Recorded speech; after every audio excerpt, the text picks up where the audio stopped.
When and where were you? I was born in Anderson, Indiana in 1928. Oh, on 87. Okay. Okay? Yeah. And was that in the Depression? Yes. Okay. Just the Depression. We're in the Depression at that time. In the middle. Right. It was just beginning. Mm-hmm. Right. I think it came in 26 or something like Mm-hmm. that. So we did live, as a young child, did live during the Depression. Mm-hmm. Now, were you the first or No, I was the fourth. the fourth? Born, I was the youngest, and the next sibling was 2 years older, the next one was 4 years older, the next one was 6 years older. Okay. Mm-hmm. And they were 2 boys and 2 girls. Okay. So you're the youngest. Yes. Okay. The Mm-hmm. youngest of 4. Okay. Mm-hmm. Now, where your sister? Where does she fall in? Sue is the third. The third. I have an Okay. older brother who's 6 years older than I am, and then Sue, and then Tom's 2 years older than myself. Oh, okay. Right. So, and what kind of work did your dad do, or did he have a job during the Depression? Yes, he did. He did have a job during the Depression. He was a salesman. He also had a small furniture store, and he worked for a box factory. He always had a job, but it was very hard times. I can remember we did without a lot. Yeah. We didn't have a lot. Mm-hmm. We didn't own a house. We rented, and but I never felt that we, were poverty-stricken, but I realized that times were hard. Mm-hmm. And I know we had a hard time meeting bills, things like that. Mm-hmm. Was that kind of true, I mean, with everybody in your neighborhood Yes, or whatever? yes. So everybody was experiencing Everyone was the same, right. Everyone was facing the same thing, Yeah. right. We had a lawyer that lived next door to us, and we had a doctor that was on the other side, but even they seemed to be having a hard time, Yeah. Mm-hmm. Did your mom ever work? She didn't work until World War II, and that's when everyone was in service. My dad was overseas and my 2 brothers, and so she worked, the hospital needed help, so she worked as a receptionist at the hospital. Mm-hmm. But she didn't work otherwise. Yeah. We moved to a state park during the Depression. We moved to Anderson, Indiana, and I had an aunt who was she was superintendent of this state park. So we moved there. This was still in the Depression, and Mother did help her with at the pavilion, they would serve meals and things like that. And we were able to live right on the state park, which was a marvelous thing, because we all lived there, and we had the 4 of us, and then there were 4 cousins, and we lived there for about 4 years. And all the trails and all the, we just ran. Oh, it was wonderful. Yeah. Wonderful. Mm-hmm. Did you live right with your cousins? No, there were 2 homes. Oh. Two homes. Ours was an old brick house, and I can remember outside plumbing, and we would take hot bricks to bed at night for the heat, because there was very little heat, But it never bothered us. It was wonderful. We all thought we were living in luxury, being on the state farm, park. It's still there today. It's the Mountain State Park. And is the house still there? The house is still there. We've gone back to see it. It's just wonderful. It's an old brick 2-story house. Huh. Mm-hmm. Neat. Now, how do you take hot bricks to bed with you? They wrap them up they warm them in the oven, and then you wrap them up in paper, newspaper, because it won't, and you just take them up and just put them against your feet. Oh, Mm-hmm. okay. I never heard of that. Yeah, right. I don't think we had either. I don't know where that idea came from, but it worked. Oh, well, that's good. So, Anderson, was that a big city? Or No, about the size of Danville. This is much larger today because General Motors came in and really built quite a few plants there, so it became larger. And then my grandparents also lived with us, and that was neat. Oh, yeah, that is nice. Yeah, and that was a good experience. They were good, And how long did they live with you? Probably maybe, 6 or 8 years, something like that. Now, whose parents were It was they? my mother's. Yeah. And my grandfather was, he was a very easy guy to know. Now, grandmother wasn't, but granddaddy was. He was just a fantastic person. He had been in Anderson all of his life, and he was kind of like the town hero. At one time, they had the brewery, They had an awful lot of money, and they lost it all when Prohibition came in, you know. Okay. But he was such a gentle person. He was just precious, you know. And he and my dad were both very much sports-minded, and they hunted together. So, you know, there were a lot of things like that it was very compatible for them to be there. Now, grandmother was another story. But she was sweet. She had been a school teacher in Anderson, Indiana, you know. And she was sweet, but she was very difficult, you know. She was always yapping at us kids, and we'd yap. It wasn't very nice. We yapped back at her, and we shouldn't have, you know. But she wouldn't, she should have told us to shut up, but she didn't. She was too nice. Yeah, you know? right. So anyway, they were darling, and I think it was a great experience having them with us, yeah. Do you think being the school teacher, she was still trying to be the school teacher at home? Right, And the disciplinarian. And we were the four It's tough kids. when you've got more than one head of a household. Oh, you know, yes. To try and interact like that. Yeah. But she and Mother got along good. She was all right. She wouldn't let anyone call her mother. It had to be Mo. Well, Because she said, it is ridiculous. She said that the mother is what was in the, you know, the pickle jars in the stores, and that white foam, that was called Mother. And for some reason, Mo decided, you're not going to call me Mother, because that's what that is down in the pickle jars. Isn't that ridiculous? yeah. So we never called her grandmother, and Mother never called her mother. It was Mo. Yeah. You wonder what goes, how people think. Yes, I know it. So I'm gonna. Okay. The schools you went to then, what, you know, grade school or Went to Catholic schools, grade school in Anderson, Indiana. My first, up until I was a sophomore in high school. I would say it was a good experience. We had some tough nuns, and I had a couple nuns that I still probably wish I hadn't had, because she was a real slapper. No matter what you said, she slapped you all the time, and I can still remember that. I can remember I never could pronounce denominator, and what's the other word? Numerator, and I couldn't pronounce it, and she'd stand me up there by her, and she'd say, now say denominator, and and she'd slap me on that side. So she said, that part was not good. That was just one nun in the 4th grade. It's a wonder she didn't ruin me, you know. Yeah. But then by the time I got to be when I was a freshman in high school, then I went to a girls' boarding school up at South Bend. That was a good experience, except it was all little rich girls and me. And I kind of felt that, but somehow I managed to get over that feeling. Yeah. But everyone had so much. These little girls where the parents were traveling to Europe, and that's why they were sent to boarding schools. So. And I was sent there because my dad was overseas.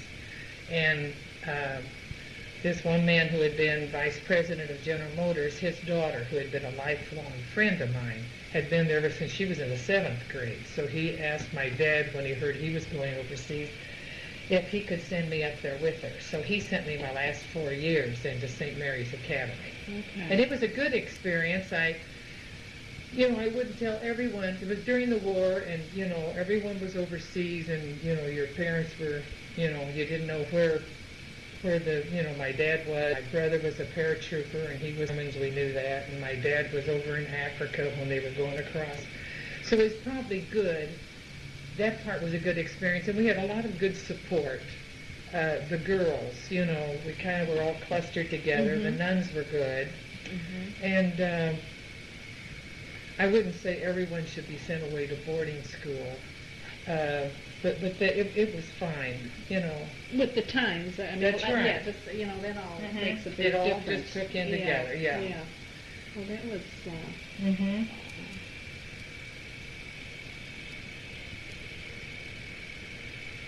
I'm trying to think here. Oh, I know. When did you decide to be a nurse? Did you? When I graduated from, had a valedictorian, and so I could have gone to college. Okay. And gone through their school of nursing. But I think I wanted to go home. Mm-hmm. I would have been at South Bend again for another 4 years. Mm-hmm. And they had a real good, my sister had gone through the school of nursing in Anderson, but I chose the one in Indianapolis. Oh. So it wasn't a scholarship, but it wasn't a university either, you know, so I was able to afford it. Yeah. So that's where I went through nurses training then. I always kind of thought, I wanted a nurse, I think because my sister was already a nurse, you know, and I had worked as a nurse aide every summer. I see, yeah. So I knew what nursing was, you know, and I really enjoyed it. Right. So that's what I did. Went to St. Vincent's School of Nursing and went through a 3-year, it was called a diploma nurse now, right. And it was a very good school. Now, being in Indianapolis, did you have to stay in Indianapolis? Or? Yes. Okay. But I was close in, but I was just 30 miles from Anderson. Oh, okay. Yeah. So you could go home on the weekend. Right. And I didn't want to go to the same school of nursing my sister did because once again, you know, I mean, here comes your little sister coming through, Sure. you know. Yeah, right. yeah. You wanted your own Right. identity. Mhm. Right.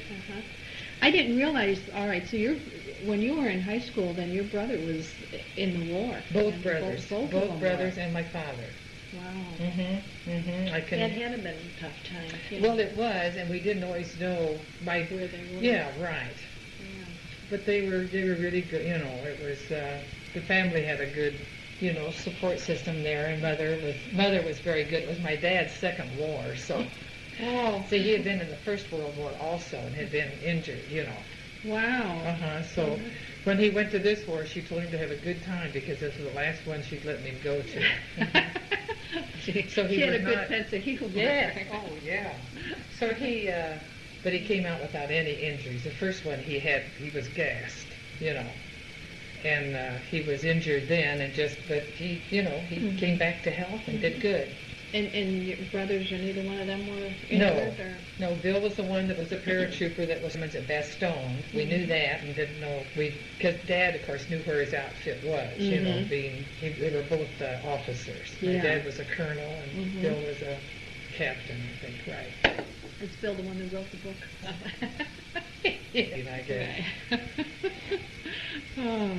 So, you know, in your younger years, and what kind of games, you know, did you guys play? We were in a wonderful neighborhood. We lived what they called the Polish Acre, and we just loved it. Mother wanted us all to be like those Polish kids because she just loved them. She said they're from such wonderful families. Of course, we were all Catholic, you know.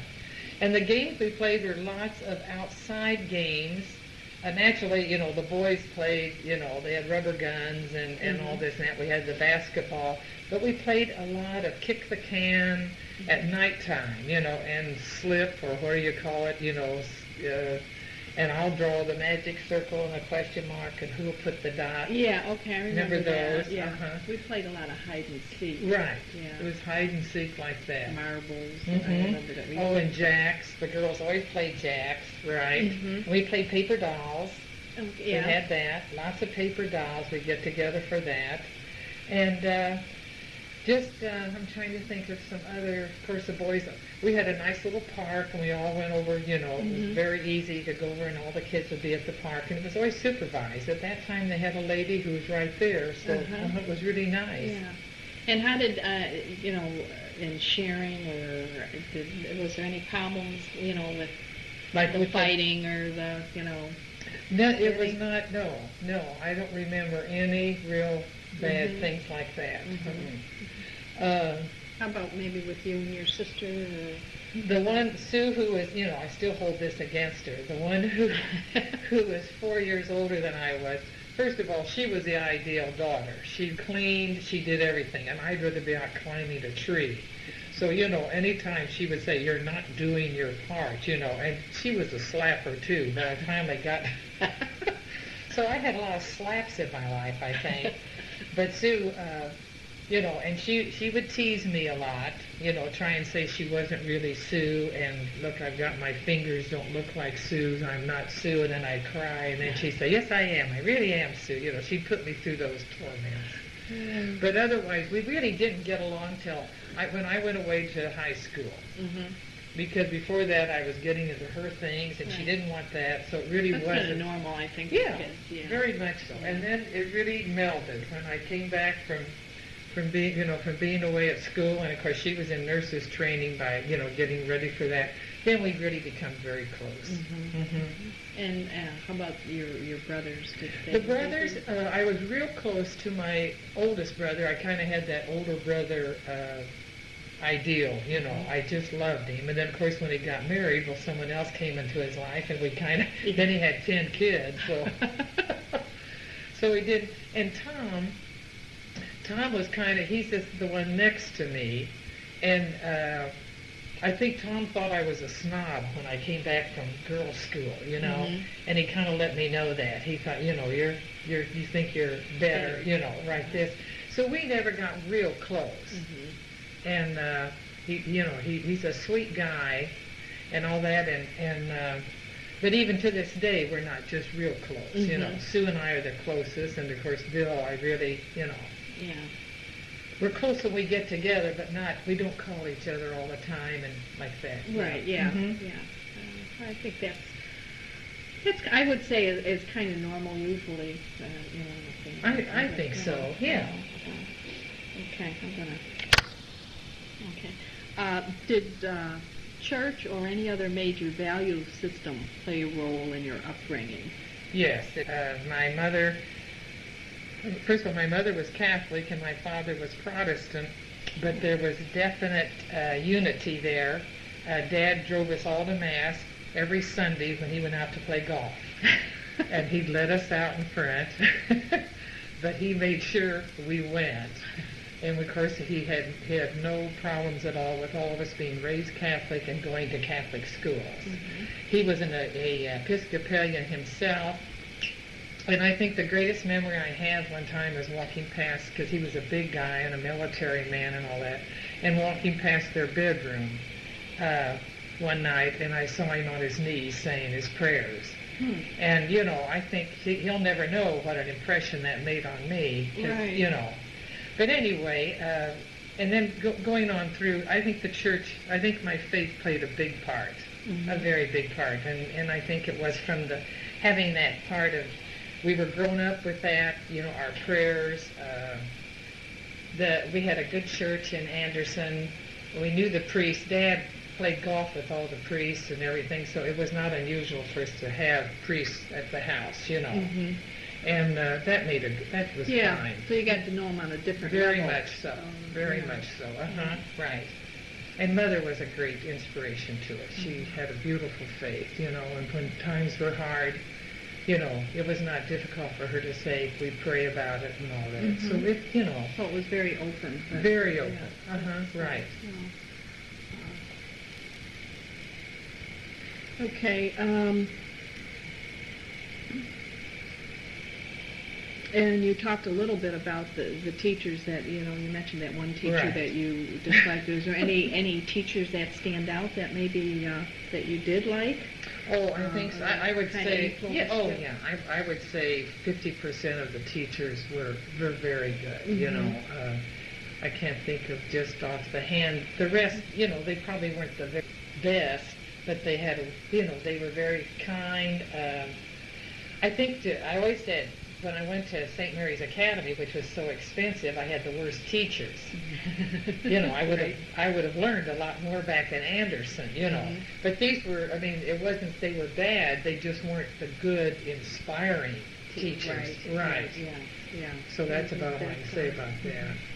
Did you have any traumatic injuries or losses in your childhood? When I was about 6 years old, I scalded my leg very badly. In fact, I was just about in the second grade. And this is when we lived out at the park, and there was no inside plumbing, and I had taken hot water off the stove to bathe in, you know. And I scalded my leg. I was probably out for about almost 2 months. And it was traumatic because the doctors would put this jelly on to form a scab, and then every day they'd pull the scab off, and it was terrible. Oh, geez, So that was traumatic, but I recovered, you know. But I'll never forget that. That was terrible. I had to go to that clinic every day, and they'd take tweezers and pull the scab off. Burn. Was this during school? Did you miss school? I was in the second grade. I missed almost 2 months.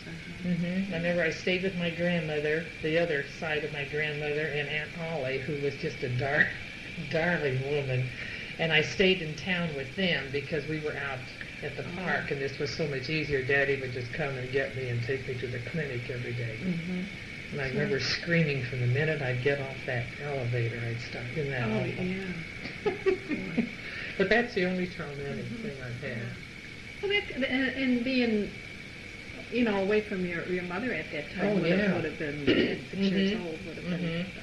But they were darling. They were both just so sweet. And they were playing Parcheesi every night and car. They just did everything, Yeah. And then I started walking again because I couldn't walk for a while. And then I was able to start walking and then got back in school. Yeah. Did you have any pets or? We always had dogs.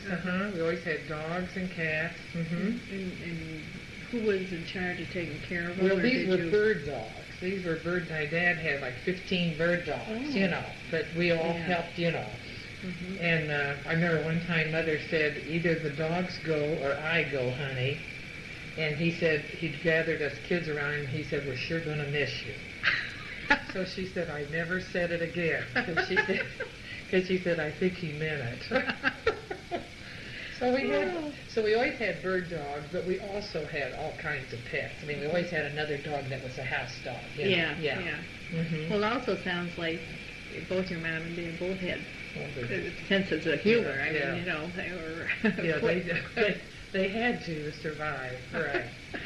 Oh, dear. And did you have any valued possessions? I mean, any little thing that you really valued? Not that it had to be of value, but something I really thought was special. Yeah. I don't think so. Yeah. Nothing that you took to St. Mary's with you from home. No. That you wanted to just, Yeah. No. Very, I didn't have anything special like that. Not even a little doll or a fuzzy animal or something. No. By that time, I was probably through with that. Were you ever, shy, or were you always outgoing? I mean, I consider you a very outgoing personality. I mean, were you always that way, or did? Oh, I think there are times that I was shy, but I think a majority of times I wasn't. Yeah, I can't remember of any time. Mother used to, like if I was at a party or something, even in Anderson, because since I went to St. Mary's, we were separated from the public school kids, So there were times we were in groups where I didn't know any, the others were all from Anderson High. And I think I was kind of shy then, but it's just until I got to know someone, Yeah. But normally I would say I was outgoing. Yeah, I mean, you have a wonderful way of being able to draw people, into conversations and, I mean, did that just kind of come naturally? Or I think it did. Yeah, I think it did. Even when I was working as a nurse aide and things like that. Yeah, because you're working with people I'd never seen before and the parents. I think it came pretty natural. Okay. I mean, because it's a wonderful gift that you do have, that you just put people right at ease and that you feel really comfortable. That's not my gift. I know that. Let's see. Did you have any problems with authority in school or the community? No. No, I never ran into that. I was probably the goody good girl. I mean, I do whatever they said. I wasn't going to buck them. Do you feel that your parents, or brothers or sisters or anybody, influenced you in ways that maybe you didn't want to do something, or you were made to do things, or? No, because I can't say Sue influenced me to go into nursing. I mean, I'm sure watching her and meeting, I deal with the nurses' home and stuff like that. Yeah, that way. But not in a negative way. Not negative. Yeah. Did they have sports in that in school? Oh yeah, I was active in sports. So you loved that. Was this in grade school or? No, this was in high school. And you didn't have any problem making the team? Or no, no, I was, athletic. I could run around those little rich girls. Right. They hadn't lived through the Depression like I Right. Right. And winning the award, you said you were valedictorian Mhm. and that. Did that any other of the students have a problem with that? No, or- because it was just, it's just according to your grades and stuff Uh-huh. like that. And we were They very, weren't jealous or we had a very small class. There were only Mhm. about, we always laugh about this, there's probably only about 9 or 10 of us in there, and 6 of them, I think, were from Mexico and couldn't speak English. So, I mean, it wasn't any great, wasn't any great thing. We knew one of the 4 of us would get valedictorian that's left. So, anyway. but But, it was still an Uh-huh. So, one of us had to get it. Mhm. No, I don't think there was any You never felt never, anything no, like uh-uh. yeah. Do you remember any major conflict that you had with your parents, and what it would have been over, or if you I just remember, and there's something, and I'm really kind of embarrassed about it. I can remember my dad was home, and there were some kids out. I had been dating this boy, and we were out at the, they lived on a farm, like, and I was sitting on like a little love seat with this boy. You know what I mean? Oh. Wasn't it? He just had his arm around me at all. But that just burned my dad. And I know he said to Mother, he said, I didn't think Mary Kay was like that. And Mother told me that, and I thought, God, I just, because I was in nurses training, but it just killed me to think that he felt that way about me. Yeah, yeah. I can still remember that. It was very, very difficult. But I never had the guts to approach him on it. Mhm. You know what I mean? Yeah. And so it was just one of those, that was the only, and let's see, I can't think of any other conflict I ever had with Mother about, anything that was even serious. Yeah. Mm-hmm. And that was the only thing I can think of that Pete didn't think too well of me. Well, the times have sure changed. Yeah, God, he ought to be proud of us today. Right. It's just sit with somebody's arm around you. Yeah, right. Oh, dear. Did you ever try to manipulate others, with tears or pretending to be sick or, in any way? Or do you I'm remember sure I any did. or anybody tried to manipulate you? Yeah. I don't feel I was ever, I can't remember feeling manipulated. Mhm. I'm trying to think of tears or, can this be in regards to marriage? Oh, yeah, it can be in anything. Yeah, I'm sure I manipulated John a lot. I'm sure I, used of, psychology on him in certain situations and everything, and saying the right words or the wrong words right. So I think that would come more in marriage. Yeah. And probably anything, your kids, maybe trying to give, push them a little bit one way or the other, and trying to be diplomatic about it. I remember Jim wanting to study French when he didn't know doodly about it and wanted to spend $10,000 to go to France, and I can remember just trying to manipulate him to thinking. Now think clear on this. It's not right, Yeah. But those are just situations like that. Mm-hmm. Yeah. Do you, some of these you kind of answered, I think, just in the talk, but, did you make fun of other kids, or were you ever made fun of? But it's just, it sounds like basically... Well, I think, I think I've made fun of other kids, as younger, that wasn't Not good. yesterday. But No, right, yeah. And I'm sure that I've been made fun of, I can't remember any definite. But nothing that ever had an effect on you. No, that you no. Can really can you remember any, slang terms or that were popular, when you were younger, or did you have, private languages? I know when I went to they call it like your pig Latin or whatever. Oh, that, yeah. Didn't have that. Or slang words that There used to be one, and I can't even remember now because we said it a lot, and I can't even remember what it was, and whether it was Holy Cow or I can't even think what it was. There was one that came home from school, and mother said, "Well, I haven't heard that, or something." Yeah. But I can't think what it is now. Yeah.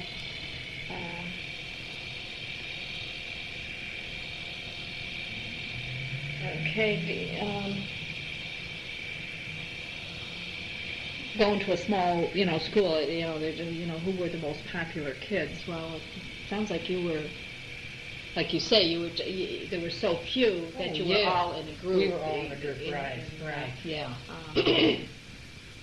Did you ever lock anybody out of that group? Or? No, because I'll tell you what, got involved in Catholic Action, and this was a very secretive thing, and a priest would come over from Notre Dame, and even the principal didn't know, and there were about 5 of us that they took, and our whole idea was to see if there's any problems in school, especially with people who are left out of groups, and the Mexican girls were, and we would decide, now, let's get this little Mexican girl to be president of student council, and we would work towards that.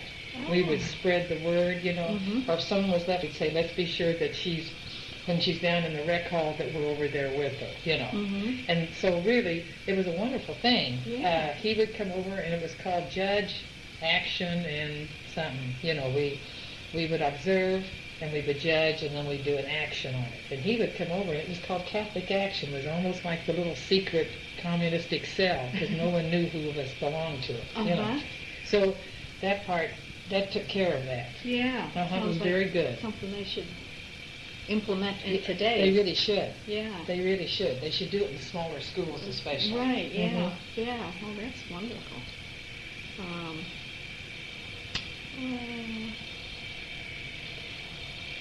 Do you remember ever, doing a con job on anybody, your parents, your kids? Not your kids, but, brothers or sisters con them out of something, or lie to them about something. Right. To try and, I guess that would probably be a little bit of a manipulation too. Right. In school. Probably, I'm sure we were. But nothing real serious. Yeah, that you can remember. How about reading? You're an avid reader today. So I am today, but I wasn't then. Okay. Going through school, I didn't read a lot. Okay. I think that's what was school and all that, yeah. So there weren't any special books or anything that you... No, I read the ones that were required, yeah, like that, and enjoyed them, I remember we used to always, remember when the Ladies' Home Journal came out, and, kind of risky stories you weren't supposed to read. Dragon what, something. I remember that. We couldn't wait till it came out and went on because it was sexy. Yeah, right. And we'd hurry up and get it. It was wonderful. We all read. Okay. So, now what kind of music, was popular? Of course, it was the big bands, and at that time, and we didn't have we didn't have CDs, we didn't have record players at school and all that, except they had them down in the rec room, and I was not a collector of music. Records. Right, and we had some records at home, but we were not big people on classical. I wish we had been, because I think that's really necessary, but we were not. We didn't play. We had the radio, you listened to a lot of radio at home. We all did at that time. Did you have a favorite song or something when you were teenagers? I can remember in high school, A Rose is a Rose, that one, A Rose, You Must Remember This. Oh, yeah. A Kiss is But a Kiss. Yeah, okay, that was one of the favorite ones. And Kiss Me Once and Kiss Me Twice. And those are, Sentimental Journey. Those were all of our times there. They had a lot of romantic type songs. Oh, yeah, wonderful. Really was. And missed the Saturday dance because the boys were overseas. Right. I was just going to say, I wonder if that's because of the war. Right. That there were more writings towards that. Right. Yeah. Were there any, heroes of your day that you you know, remember? Heroes, of course, a lot of them would be, you know, ones that we knew. As soon as the war, you know, World War II started, there was Colin Kelly. He was the first one that was shot down. This is just from the, you know. From the area? No, this is just the whole United States, right. Okay. From the area, Boy, I didn't know that. That's...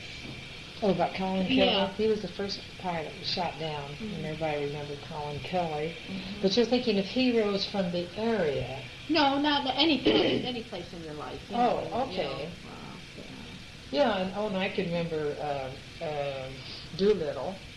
Doolittle, you know, he was the famous general that took the first batch of planes over Japan. Mm-hmm. And we used to read a lot of war stories. It was called Queens Die Proudly, and it was all these B-17s that were on the ground.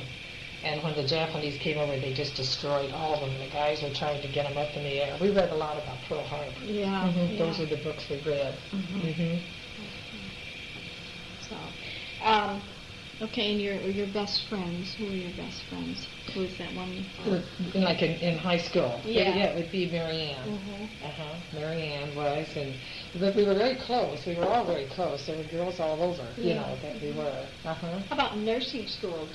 I had, of course, in nursing school, it was Peggy, who was now my sister-in-law. Oh. Okay.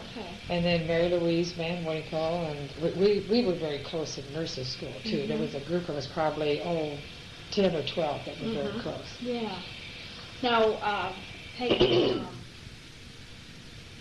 did you introduce Peggy to your brother, or? Yes, and then Peggy's the one that went on to Hawaii. You know, the two of us went on to Hawaii together. Right. Okay. Is that right out of nursing school? Right out of nursing school. We went first to Miami and worked there for about 6 months. And then Peggy came. Peggy wasn't with me then, but then Peggy came, and we both went out to California and stayed there for about a year, and then went on to Hawaii for about 9 months, and then came back. And Peggy stayed. She came, my brother then came through Hawaii, and that's when they started dating, and they both came stateside, and then they got married. Oh, okay. Now, did he know Peggy? Yes. Before he met her in Hawaii? Or? No, yes, he met her in Indianapolis, where I was. Okay. He came up, Oh, well, So that was good. Now, did you,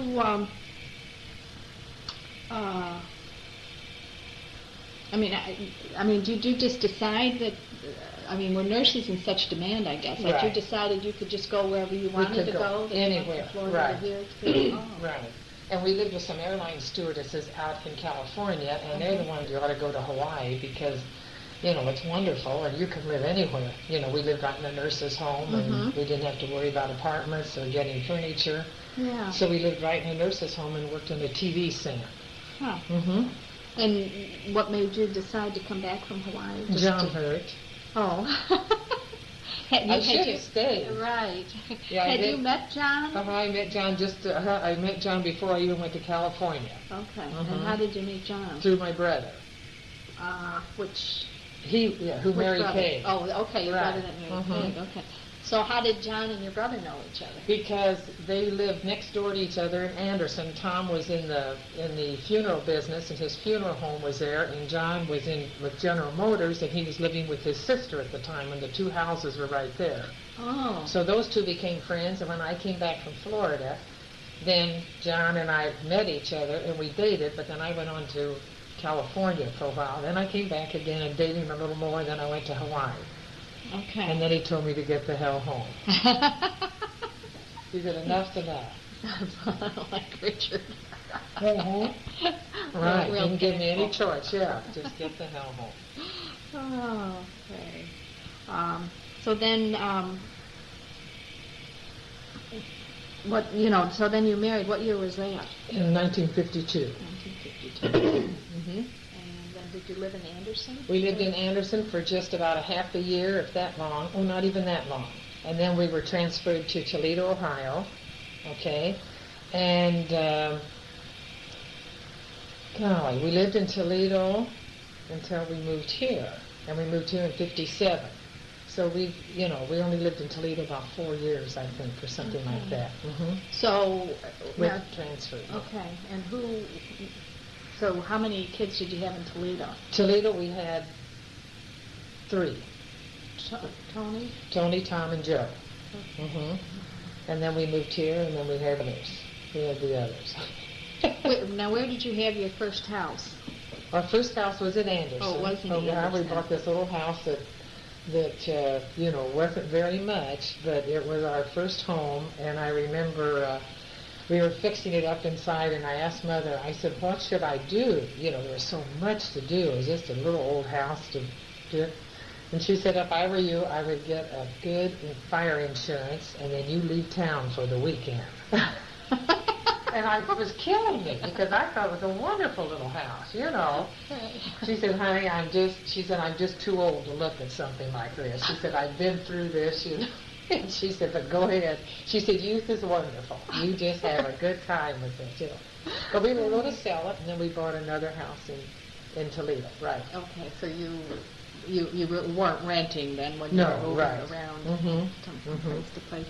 And now, did you 4 years in Toledo? Do you have any close relationships in Toledo? We had John's sister lived there.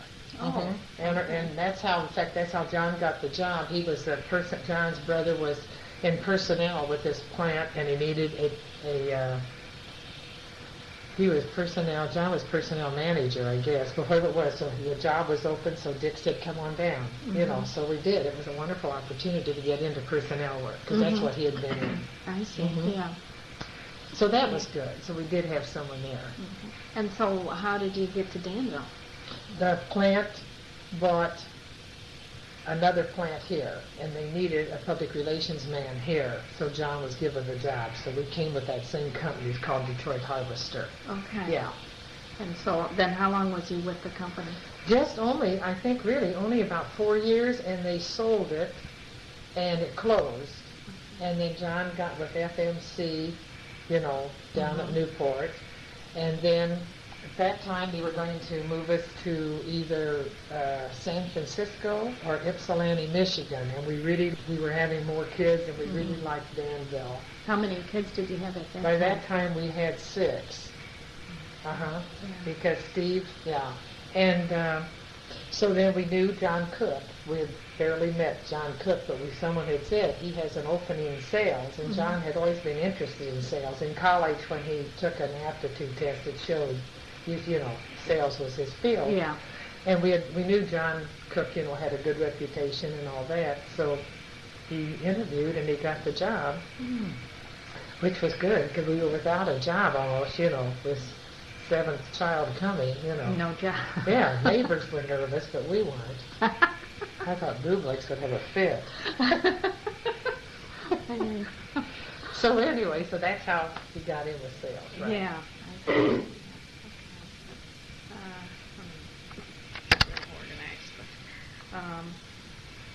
Okay, yeah, do you have any jokes that you remember, maybe, or stories or anything? Yes, these, of course, the joke that, we always laugh when Mother gathered us all and said either the dogs leave or we leave, and he says, we're sure going to miss you, honey. Yeah. And the fact that she told him, this is your last war, enjoy it. Yeah. And let me think, I really can't, I can't think of anything, other little jokes I remember. I know as far as the family problem, we had my mother sing with you, my mother's brother was an alcoholic, and he lived with us for a while. And this was very upsetting to my dad, but Mother handled it because Charlie really didn't have any place to go at the time, and he ended up at the sheriff came and took him to the Veterans Hospital. But this was a problem, and we sensed it because we knew he really didn't want this, with the alcoholic. And Charlie was, alcoholics are wonderful people. They're just fun and jolly and all that, but they don't belong in a home, So that was about the only thing there. Yeah. Did your parents drink at all? Yes, they were sociable drinkers, but that's about all. They were very sociable. They always had parties. They were like that. Yeah. And Charlie, I can see that was during Prohibition and and all this, so that was kind of a sad thing. But we got through that. Do you remember, how you were punished at home? Were you grounded, or I was going to say no, can't watch TV, but you. Yeah, you didn't do that. No, but Didn't yeah, have I can't remember being grounded. I think our relationship was very similar to yours. Mother was the main one, but when Dad stepped in, boy, that was it. There was no question. No question about it. They were very much together on that, and I really don't remember. I don't remember being spanked. I'm sure I was, but it was never anything severe that I remember. Yeah. Mm-hmm. Did you have a lot of parties? Of course, being away at school, did you have dances and parties and going to an all? Well, it was an all-girls Oh boarding yeah, school, wasn't Notre it? Dame was across the street, and they were too young for the college kids. Mm-hmm. So we had we had a lot of that. But do you mean at home? Well, or at either school? at home No. or at school. Yeah, at school we always had. We had dances and proms and yes, right. We had what they called tea dances. Doesn't that sound wonderful? Yeah. Were they in the afternoon then? In the afternoon, it was a piano, maybe a record player, and the nuns sat right there in the middle and watched us dance. Oh, now where did the boys come from? The boys came from Notre Dame because they were too young for the college girls. This is when the V12, the boys were just 18 and 19 years old. And the college girls were 20 and 21 and 22, so the boys came to the academy. Oh, okay. And they were invited, they knew, so they'd come over and and we went to dances at Notre Dame. Okay. What do you mean the V12? That was the Navy. The Navy took the boys in young, and they were sending them to college. They were going to college at Notre Dame. Oh, okay. So they were just 17, 18, 19 years old. Okay. Yeah. So there was a lot, there was quite a social. There was a lot of social, which was good. Yeah. And we were allowed to go in town to South Bend. We'd go into, we had to wear hats and gloves. Can you imagine that? Yeah, I've always loved hats myself. Oh, you would have loved it. Yeah. How do you handle silence in conversation? Wow, drives me nuts. Drives me nuts. I'm very uncomfortable with silence, and I shouldn't be because silence is good. Mm-hmm. Yeah. But when you and the only way I handle it, I guess, is just think of something that the other person might be interested in. Or, I remember when Father Dave was here, I was asking what size shirt he wore. I mean, I was down to that. So anyway, that's how I handle it. Why do you think you're uncomfortable with silence? Do you have any thoughts on that, or it's just... No, I guess it's because I think someone's always supposed to be talking. Yeah. That's why. So... Unless we're thinking. Now, if we've all had if it's a question that, someone's asked in a group or something, then I'm all right with silence for a while there.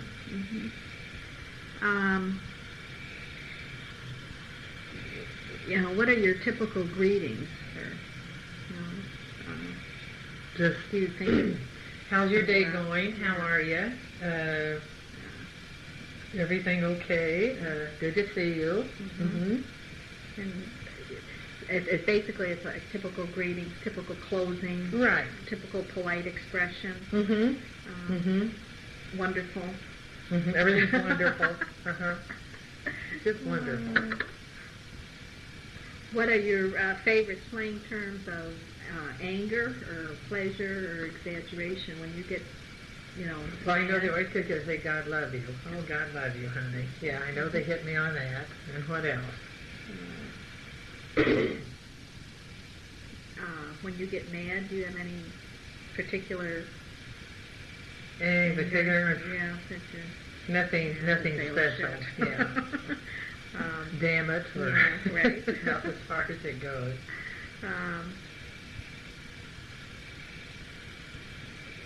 Let's see.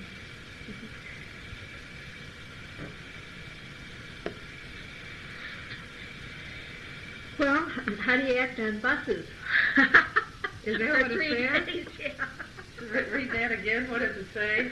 How do they act on buses, at parties, at funerals, meeting new people, seeing police, around newborn babies? See, he was just throwing... Oh, just like this? Yeah, okay.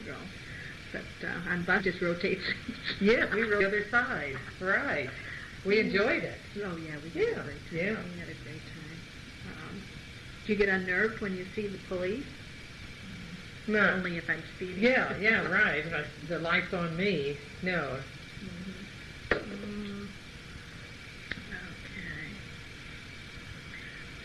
Are you attracted to any special type of people that you, any people that you like to be around, or people that you don't like to be around? Or, well, I always say I always feel I like to be around positive thinkers, I'm a little uncomfortable over negative, someone who just I'm uncomfortable with someone who's too aggressive, although they may be right. I definitely have a problem with someone who is too aggressive. I've worked with a couple of people like that, and I keep trying to shy off from it. But, yeah, those would be the kind that would be the... So do you have any, along these same lines and that, how did you handle, having 7 kids? Did you work? You didn't work, did you, in the beginning? No, not in the beginning. I didn't start working until Steve was in kindergarten. The youngest one was in kindergarten. And I just worked like 1 day a week, one night a week. And then when we had 2 or 3 in college or so, then I went full-time at the VA. Now, in the younger years with the kids, was John, always around and supportive with helping with the kids? He was, except he had worked a lot at the office at night, and he traveled some, but never more than 1 or 2 nights out of the week. So it was, but I don't remember being, over exhausted with him that much. He says I was. He said every night I got in bed and I said, I've never been so tired. He said, that was my clue. I have never been so tired. But otherwise, no, and as the kids got older, little by little, they helped more and all that, Did they all have specific jobs? Not as much as they should have. When I look back on it now, no, I didn't. I was typically the mother who would say, I'll do it myself. You know what I mean? I don't even remember. They all said they did dishes at different nights, but they were all so involved in school things by the time of their age, they weren't even home. Right. They had practice, or they had this or that with scouts and sports, I don't remember it. The kids said yes, they did. Gretchen claims she did all the work. They're all, bless her heart. Right. So I don't think I was the best. I know there are other parents who really did do a good job of chores with the kids, and I don't think I really did. But we survived. Helped as needed, or right. Sometimes it's easier than saying no, it's my turn, no, it's not your turn, I did it last night, Right, yeah. Did the kids get allowances, or? We did. I don't think we gave the kids allowances.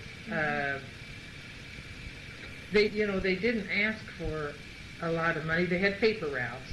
They had that, and Gretchen babysat, and the girls. So I don't remember dishing out. I think they all had jobs when they were. Molly started young. Yeah, she took care of the Zasadas and almost killed her. Almost killed the kids. But anyway, no, that's where they did. They were making their own money by that time. They cutting, and the boys, they were mowing lawns, and I know Gretchen cleaned houses for Mrs. White down the street. She cleaned her house every Saturday. So they picked up those jobs. Yeah, well, that was nice. Yeah. How did they get along in the neighborhood with other kids and stuff? We had a great neighborhood. Great. We just didn't have, So they didn't have any fights or anything nothing. The parents were involved? No, the parents were wonderful. Of course, none of us worried about yards because there was no grass. We had 48 kids in that half block. Wow. Wow. Yeah, or the block, right. So, and the parents were wonderful. I never remember having any argument with any of the parents. The only ones we probably had problems with are people who didn't have kids, because the kids were bouncing the balls off the side of the house, or they're running through their yard. They didn't want them to. But never with the parents. It was a wonderful group. Yeah. It's come to think of it, that was good. Yeah. Yeah, for that many. In the spring, you had like a custom or something that you let the kids dig in your yard. Oh yeah. How did that start? The kids they wanted to dig a hole one time. And we said, go ahead, as long as you fill it back up. So that was just a yearly thing. And they all, even Jane Hahn would bring her kids down with a shovel, And it was wonderful. The little boys loved to dig holes. And they would dig until you couldn't see them, And then we'd send the big boys out finally and say, okay, you got to fill it up. Then they'd complain, But that was fun. Yeah, the kids still remember that. Did that take them days or? Oh, yeah, it would take them a week. A week? Because they just dig after school. They'd all come home and dig after school. And then one time they drug, oh my Lord, someone had, what old mattresses look like. Okay. They drug an old mattress over and they made a high jump. And those kids were they'd go over the pole, and jump into this old mattress. Who knows how many bugs were in that mattress. Terrible. Terrible. Oh, but they all lived. Yes, they did. They probably have better antibodies in them than we have. Yeah. So, okay.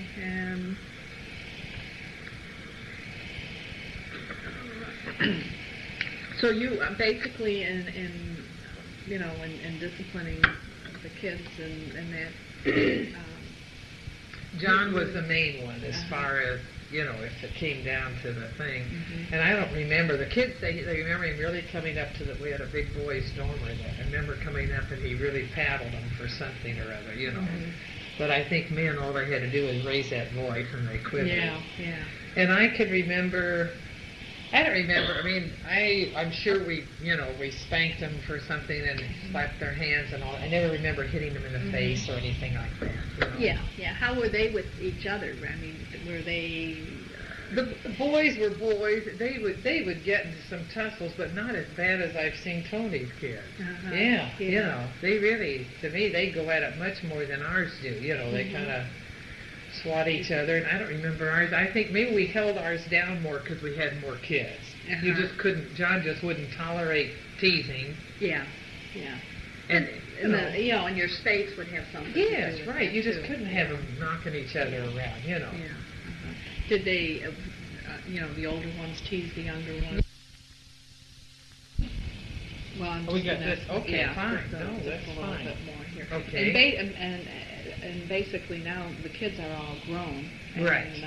And from what I observe, they all are still. They're close. Right. Yeah, right. Very close. Yeah. Yeah. They have. I think they're very much like your family. They have. It's been wonderful. But the lines of communication and everything are. Oh, yeah. Really, yeah. Hi.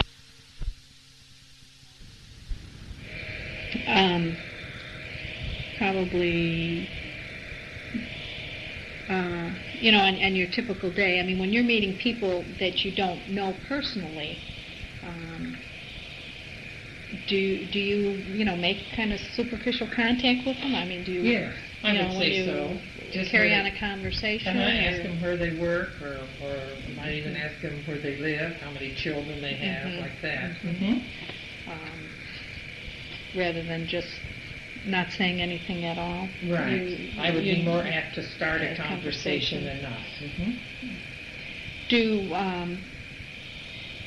Would you say you're more of a physical person when talking to people? Do you touch them? And I think so. And feel that.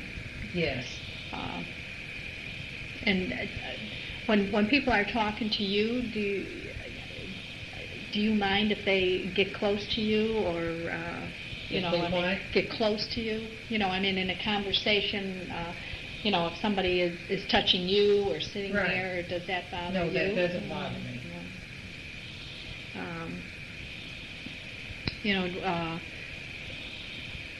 Do you act, differently when you're with maybe a group of people that you don't know versus when you're in, with people that you're very comfortable with, or the private people?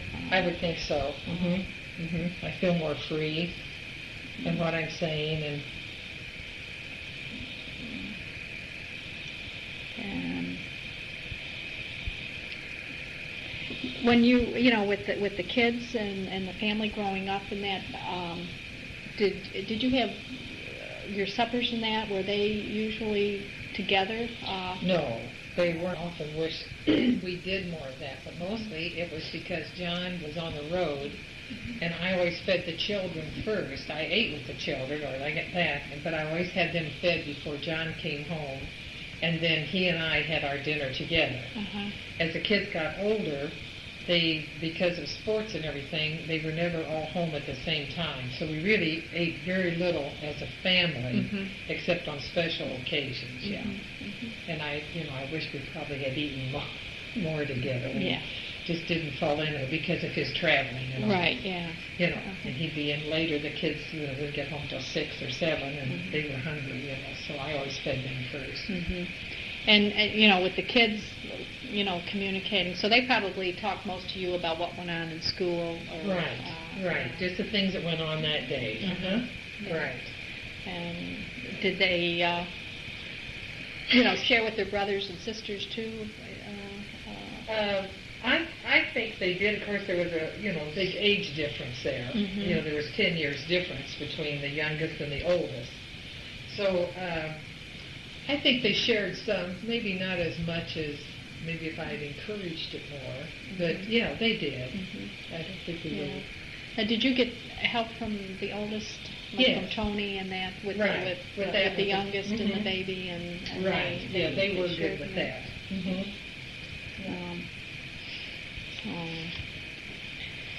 And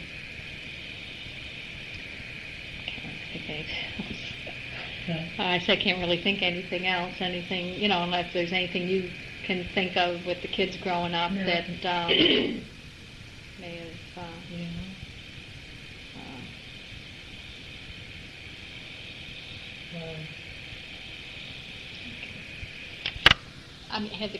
Did the kids ever get into any mischief or trouble or something where, that you didn't share that with John, or you just said don't let your follow, or you didn't want to?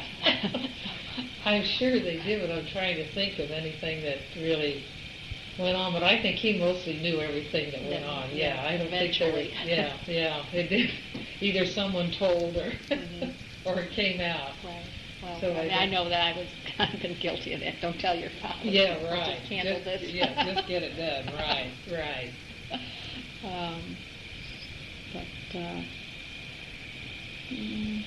There wasn't much that we both didn't know about that went on.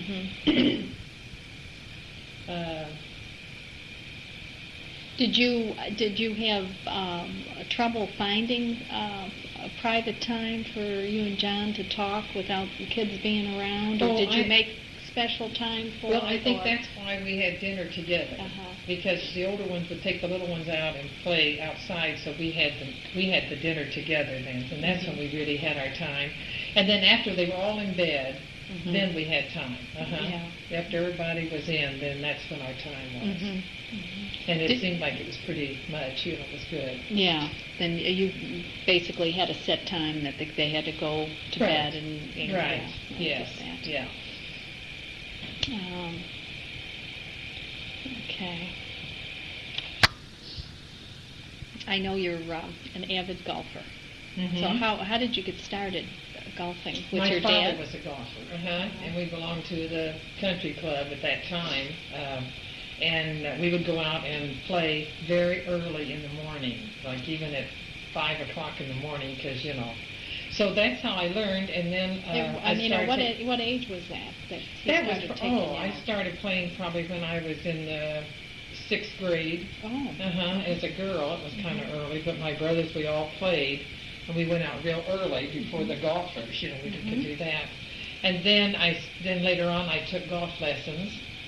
And when we were over in Hawaii, I played golf. Every place we went, we kind of played some golf. Yeah. Now, did your mother play golf? No, Mother never played golf, but my sister and the 2 brothers did. But we weren't avid golfers. It was just recreational thing, Yeah. But we had our little sets, and we weren't real competitive or anything. And I've never been competitive. I don't like being competitive. So then but you were very good at kids, it. I didn't play at all. Oh, you didn't? No. When we came here to Danville, I probably played once in 10 years, Oh. And didn't really start playing because it was too expensive, and I'd have to get a sitter, and John wasn't playing golf because he was working all the time. Okay. So that wasn't good. We belonged to what is it, that's at Perrysville, what's out there? Vermilion Hills, right. And we belonged to it and never used it. We sold our membership as soon as we got here. Yeah. So that's how we got into that. Oh, okay. Well, I would have thought that you had been golfing regularly. Right. Okay. Now, when you worked at the VA, is there anything that sticks out in your mind that you really liked or disliked in your job there? Well, working at the VA and especially being in psychiatry, we had to learn a lot about communication, especially with the mental patients. You had to learn who to touch or how close to get to them. You had to learn to give them their space, especially when they're upset. And there were things that you would say, it always sounds superficial. You would say, I seem to hear that you're upset today. Now, they could be chewing on you, but, you're supposed to be very very calm. So I learned a lot in communications out there, in dealing with the mental patients. It really did. Learned a lot about working. We worked with all kinds of, your peers were all kinds of people. That's where I met the very aggressive nurse that I had a hard time with, And...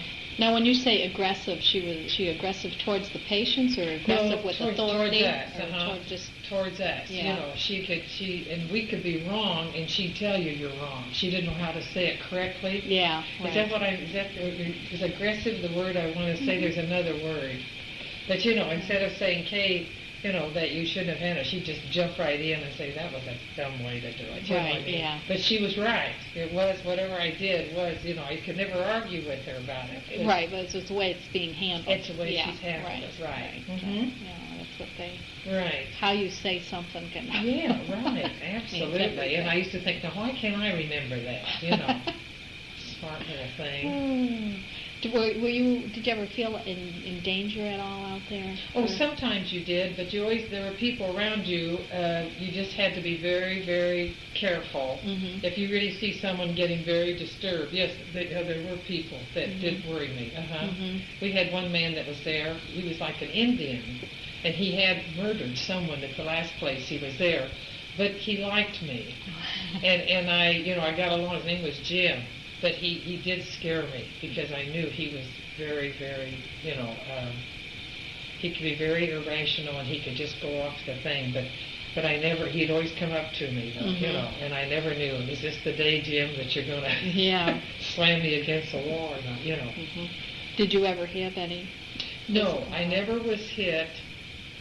I saw many get hit. Many times it was their own fault. They were too aggressive to the patient. They should have backed off. Yeah. And they should have waited until they had more help. And they didn't. They thought they could handle it right then, and I did see some really get hit out there. Yeah. And how long did you work out there? 14 years. Yeah.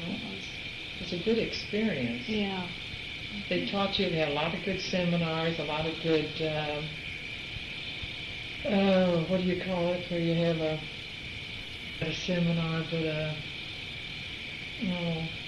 workshop? Workshops. A lot of those. They really worked very hard with us. A lot of ways of how to break a hold if someone came up from behind you. We learned all that, how to break. Someone grabbed you by the neck and all that. I wouldn't remember today, but it was helpful. Yeah. Well, that in itself had to be a little, create a little anxiety. Oh, yeah, right. So, I mean, you kind of had to be, awake. But I mean, always aware. On guard. That's right. All the time. You never sit with your back to them. You know what I mean? You always you faced them. Because this was on locked wards where you really were the most leery, and it was in a big room, just like a big rec room. But we all sat, the patients are right there. They could sit next to you and all that, but you never sit with your back to them because you just didn't know.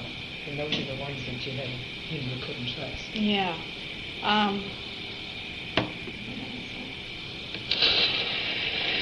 Did you always work on locked wards? No.